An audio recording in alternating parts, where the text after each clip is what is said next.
It is my understanding that at 10 a.m., the Senate will proceed to a cloture vote on the proposed budget. It's already been passed by the House of Representatives.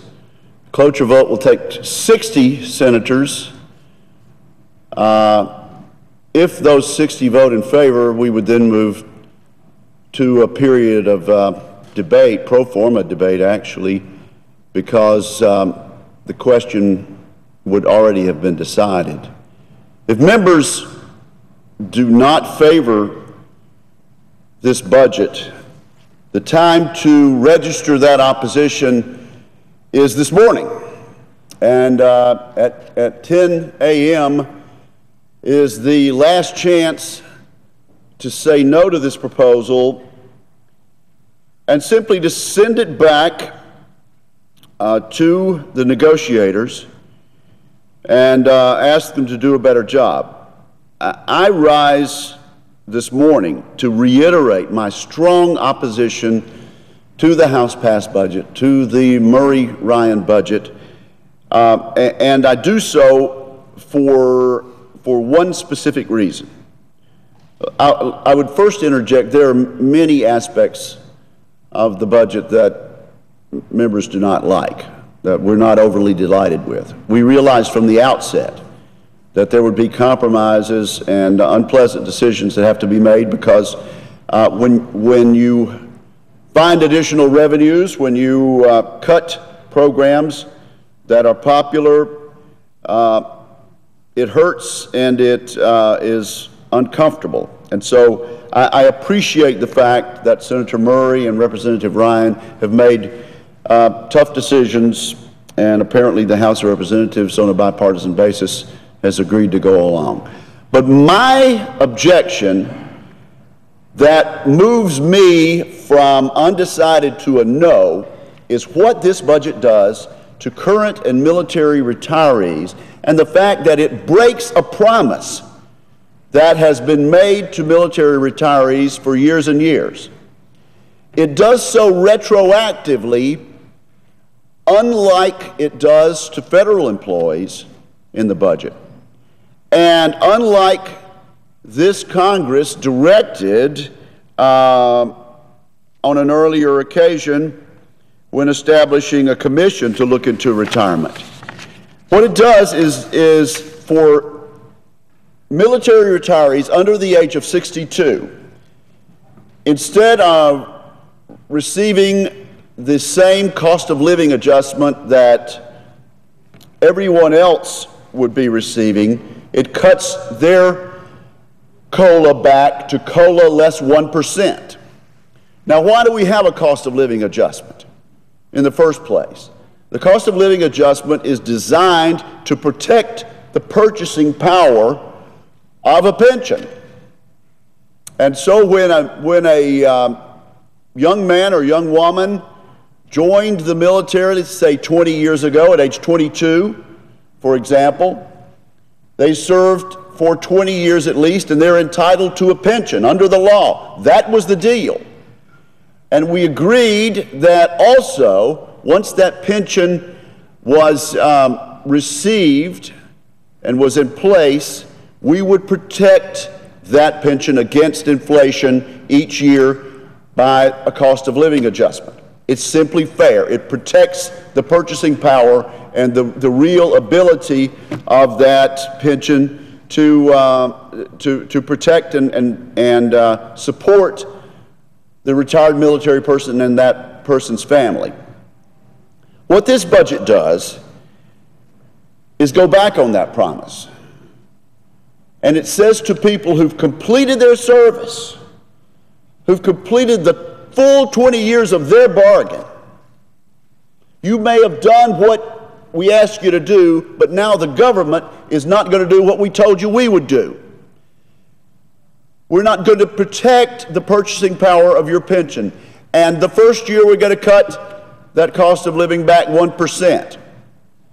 And the next year, whatever cost of living there is out there, you get that less 1%.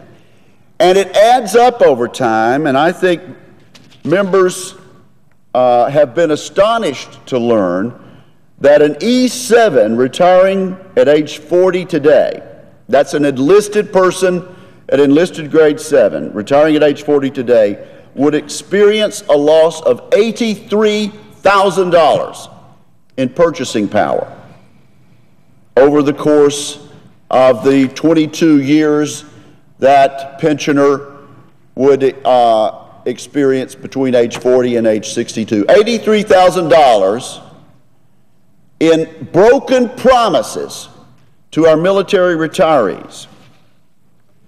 An 05, an officer at officer grade 5 would lose some $124,000 lifetime. With this budget agreement, it is on the verge of being adopted.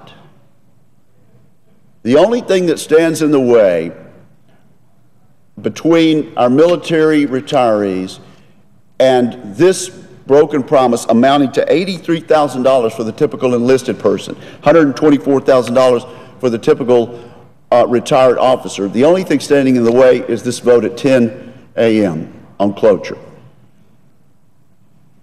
41 of us could say to the Senate, hold on a minute. We know we have a problem here, and we know we have an $80 billion package. But there's $6 billion of it here that's unfair to military retirees. We can do better than that. There are amendments that we would like to offer.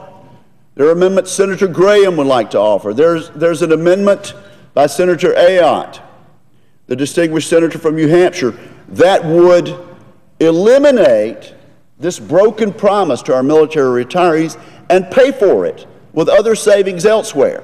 Savings that have already been endorsed as good government and simply a matter of tightening up the enforcement of laws that are already there. We can find, my colleagues, we can find $6 billion elsewhere without breaking a promise to people who, during a time of the global war on terror, have stood forward, donned the uniform of the United States of America, and volunteered time and time again to re-up, to go overseas, place themselves in harm's way, and embark on a career in the United States military. We can pass a budget that accomplishes the goals of Murray Ryan without breaking this promise, and I so hope we will.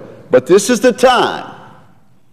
47 minutes from now is the opportunity we will have. After that, it's a simple majority. The deal will be done.